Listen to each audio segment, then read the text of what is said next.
Nenek Irene Handrono itu sedang galau ya melihat cuplikan video di mana ada anak-anak dari Muslim yang masuk dalam gereja, bahkan dia kasih keterangan bahwa itu saat perayaan Natal ya. Tapi saya tidak tahu juga apakah memang itu dalam rangka perayaan Natal sehingga mereka berkumpul. Tetapi teman-teman sekalian, yang lucu di sini itu mereka menyanyikan lagu rohani.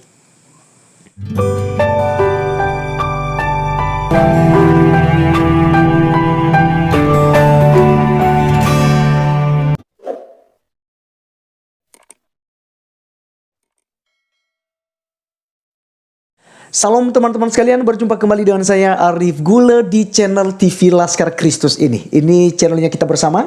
Jangan lupa dukung dengan cara subscribe, like, dan komen, serta share video-video daripada channel ini.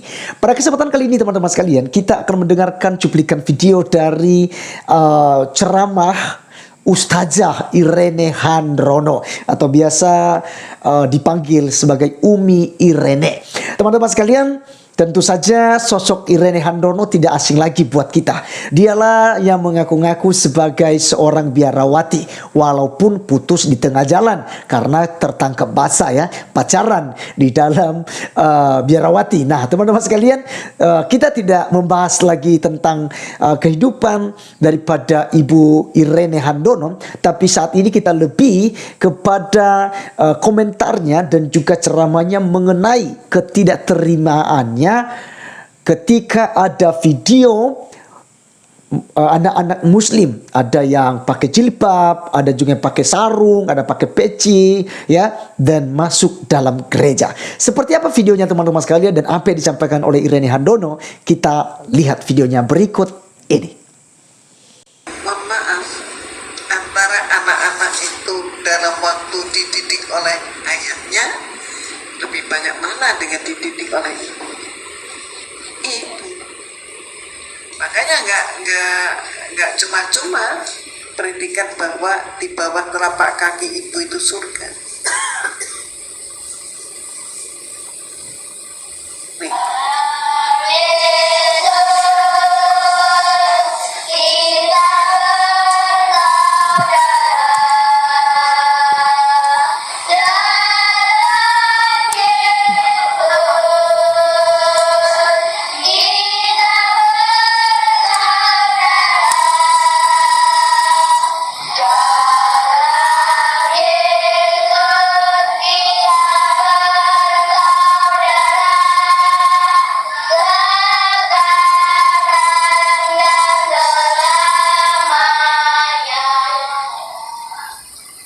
Ngeri kan? Itu sudah terjadi. Anak-anak lah gitu kan, ngaji di rumah. Sekarang kita lihat anak-anak lagi, mereka masuk ke gereja. Ngapain di gereja? Pakaiannya seperti apa? Kita lihat nih. Pakai apa mereka? Pakai koko, pakai peci. Tapi masuk ke gereja pakai sarung, lengkap di sininya dipakai kalungan sarung. Dalam rangka apa ini? Natal.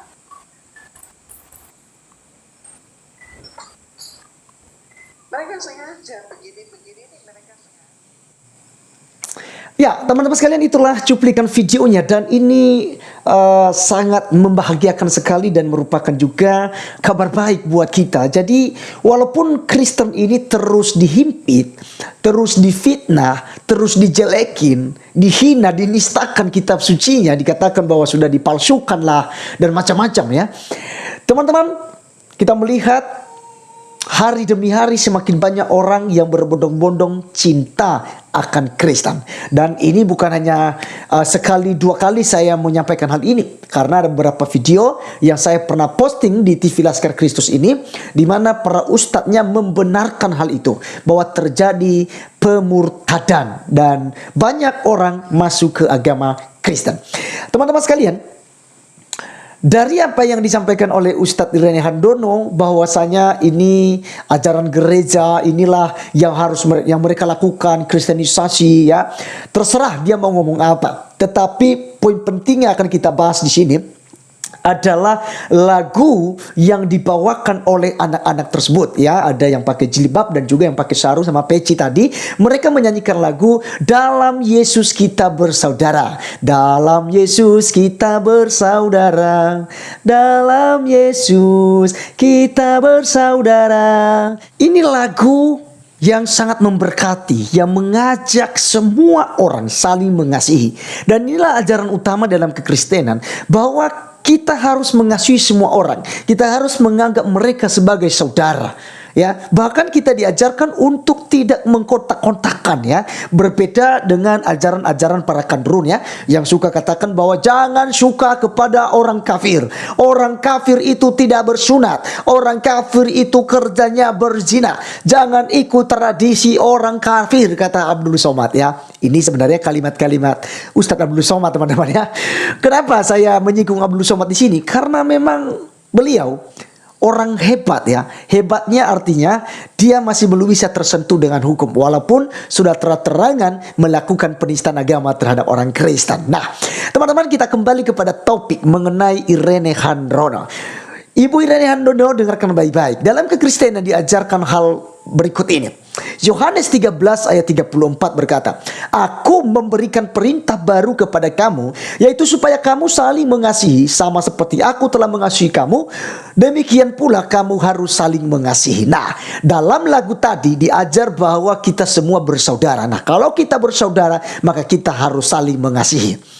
Jadi dia mau agama apa saja, ya kita harus saling mengasihi. Kita tidak boleh mengkafir-kafirkan. Kita tidak boleh katakan dia agama teroris. Kita tidak boleh katakan dia itu pembunuh, penghalau darah, gitu, ya. Kita tidak boleh menyampaikan hal demikian, sehingga terciptanya yang namanya tembok pemisah antara Kristen dan Islam. Ya, jadi saya tidak tahu, teman-teman sekalian, apakah anak-anak tersebut tadi sudah masuk Kristen atau tidak. Tetapi bisa jadi mereka hanya menghadiri suatu kegiatan tertentu, ya, di acara kekristenan. Jadi belum tentu juga. Nah, teman-teman, tentu saja ini hal yang harus dibina, supaya anak-anak kita jangan saling bermusuhan, ya. Kemudian dalam Yohanes 13 ayat 35 katakan, dengan demikian semua orang akan tahu bahwa kamu adalah murid-muridku, yaitu jikalau kamu saling mengasihi. Ini perkataan Yesus lagi, teman-teman, ya, bahwa kita harus saling mengasihi, gitu, ya. Dan orang akan tahu bahwa kita adalah murid Kristus yang mengajarkan kasih sejati, ya. Kemudian dalam Yohanes 15 ayat 12 kan juga katakan, inilah perintahku, yaitu supaya kamu saling mengasihi seperti aku telah mengasihi kamu. Dan di dalam Roma 12 ayat 10 katakan, hendaklah kamu saling mengasihi sebagai saudara dan saling mendahului dalam memberi hormat. Nah, jadi teman-teman sekalian, kalau dalam ajaran kekristenan, ketika kita bertemu dengan orang yang berbeda iman, kita harus sapa, ya, selamat siang. Kalau kita segan untuk memakai sapaan dalam agamanya, ya tak masalah, kita bisa menggunakan selamat siang. Ini kan sudah umum di negara kita, di Indonesia ini, budaya Nusantara, ya. Jadi teman-teman sekalian, kita ketemu kepada siapapun, ya, kita harus katakan selamat siang, selamat pagi, selamat sore, Bapak, Ibu, dan lain-lain, ya. Kita harus saling mengasihi sebagai saudara dan saling mendahului dalam memberi hormat. Inilah ajaran-ajaran kekristenan yang harus dijunjung tinggi, ya. Karena dalam kekristenan tidak diajarkan untuk membenci agama lain, tidak diajarkan untuk menghakimi agama lain, tidak juga diajarkan untuk mengkafir-kafirkan agama lain. Walaupun sebenarnya kalau ikut tradisi ajaran Alkitab, bahwasanya orang yang tidak hidup di dalam Yesus Kristus sebenarnya mereka kafir, ya. Mereka, ya, tentu saja tidak beriman kepada Yesus, maka di luar daripada Yesus juga itu dianggap kafir juga, orang yang tidak akan selamat, orang yang tidak akan masuk surga, dan yang tidak memahami tentang Tuhan. Ini konsep dan perspektif dalam Kristen. Tetapi hal ini tidak diajarkan. Harus saling mengasihi, gitu, ya. Seperti Tuhan telah mengasihi kita. Jadi teman-teman sekalian, saya bangga menjadi orang Kristen. Saya tahu bahwa kamu dan kamu semua bangga menjadi Kristen. Mari kita tetap menjadi orang Kristen yang menjunjung tinggi nilai kasih, karena kasih akan menyelamatkan banyak orang.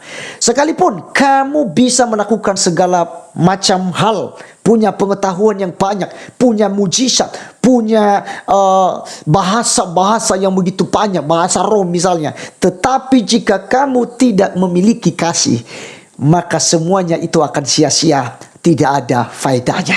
Jadi teman-teman sekalian, biar video kali ini boleh memberkati kita. Sampai ketemu di video saya selanjutnya. Tuhan Yesus memberkati kita. Salam.